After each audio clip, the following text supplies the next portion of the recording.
"Stop breathing like a pig," Dad said. Mom laughed. "Finally, you look as cheap as your life." I didn't cry. I didn't scream.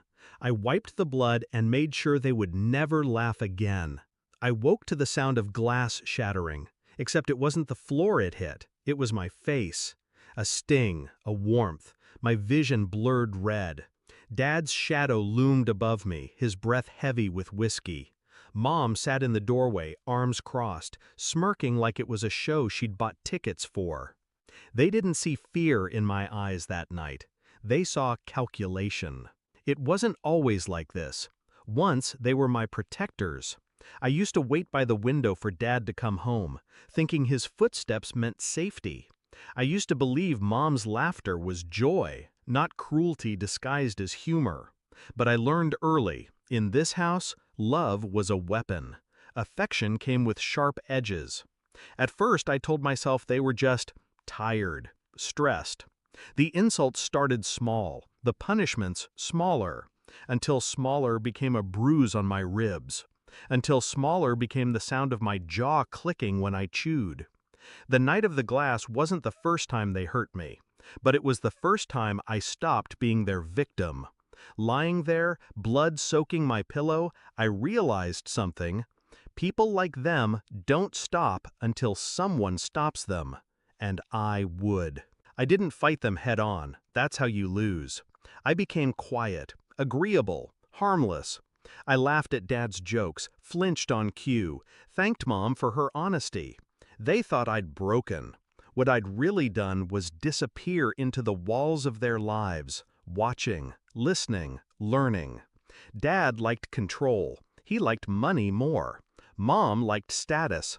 She liked the neighbors thinking we were perfect. Perfect was easy to break if you knew where to press. I started with the accounts. Dad was careless with his passwords. Mom never logged out of her email. I learned about the offshore savings, the credit lines, the debt they hid from each other. I copied everything, every number, every transfer. Then I waited. The fights between them were already frequent. I made them worse. An anonymous tip to Dad about a man Mom was meeting. A message to Mom with proof Dad was moving money without telling her. They tore into each other. Next, I called in favors. Mrs. Gray across the street worked at the child welfare office. Mr. Lee, 2 doors down, was a reporter who hated bullies. I made sure they both knew, without knowing it was me, that my parents liked to discipline their child with broken objects. The collapse started small. Dad's company called him in over financial irregularities. Mom got a visit from an investigator about an anonymous child abuse report.